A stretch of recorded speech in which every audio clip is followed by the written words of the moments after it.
karag-karag, welcome back to my vlog. Isang mainit na tanghali sa inyong lahat mula dito sa Lasak City. So welcome mo dito sa aking Mega Mart Mall Store ni Curagan.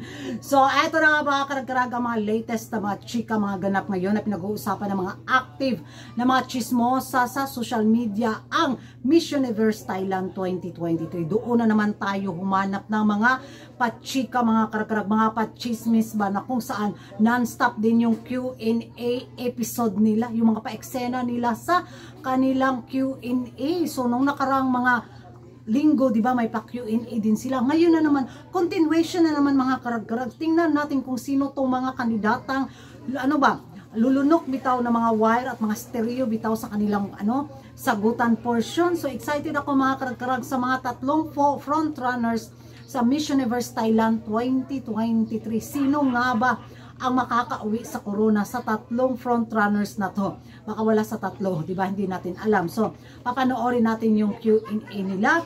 And let's watch this. Grabe pa bang si Curagan? Aubrey Hopren.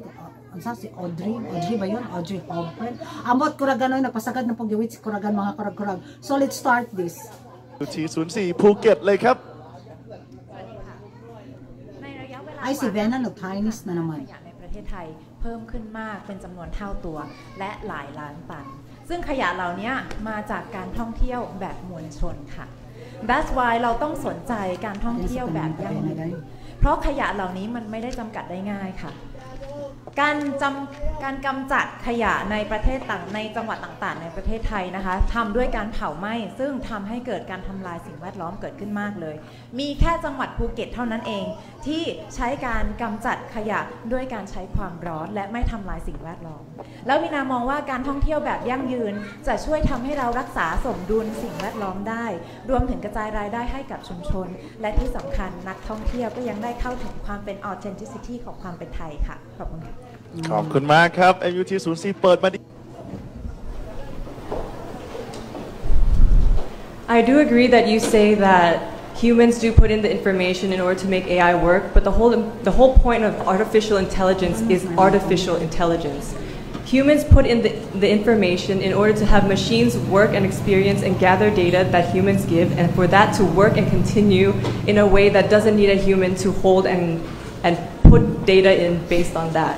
According to this, AI can create and take away jobs because it takes away the opportunities from people who live based off of minimum wage, which leads to mental health issues and depression because they can't live to afford to feed their families and find a way to support the people they love.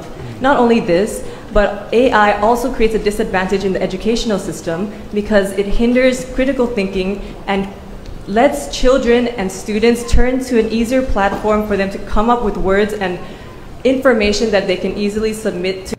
Si Kuana naman, si Just na naman mga karag-karag, pakinggan natin si Just.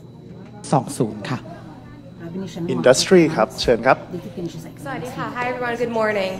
I don't think that there is a better time now to focus on industries, especially after the COVID-19 pandemic.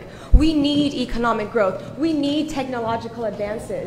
Even in Thailand, I respect what you said, and I totally agree that in Thailand we have rice. However, we still need industries in order to export it out the country, in order for our GDP to grow. Over 6.3 million people in Thailand work in factories and in these industries. If these jobs were made redundant, I don't know how we can solve this problem. Thank you.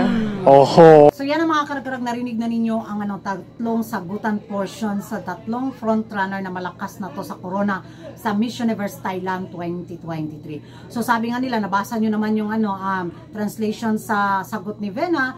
So sa kanilang tatlo daw mga karag-karag, ang may best na answer daw talaga is si Maring Vena. Lumalaban talaga.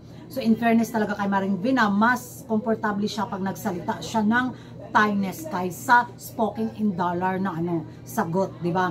So marami ang excited at marami din talaga ang napahanga ngayon sa bakbakan sa Miss Universe Thailand 2023. Itong si Just, no, grabe siya, basta about with mga economics. Kuambia po kani si Just. Kuambia niya idol ba niya si Katrina Gray, mga karag-karag, itong si Just. Ito naman si Maring Antonia, ay nako. Lumalaban din si Maring Antonia, pero I go for Vena. Maring Vena gyud si Curagan.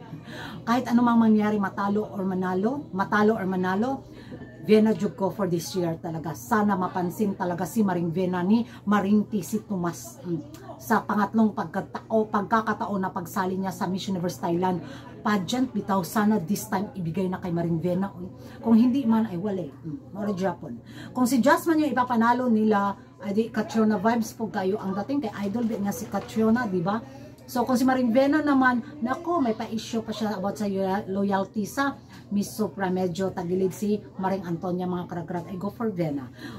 Yan ang mga karag-karag. Ano yung masasabi niyo sa Q&A, lamunan, lunukan, at ng kudaan sa Miss Universe Thailand 2023. Sino nga ba ang umangat pagdating sa sagutan? Sa mga matatalino dyan sa English, comment down below. Mag-ingay tayo sa comment section, at kung bago ka pa lang sa channel ko, tumili ka sa pang good vibes na reaction video sa beauty pageant, don't forget to like and subscribe my channel, Kuragan Karag, ang mabayang lagi na karag-karag, and see you in my next vlog. Bye-bye!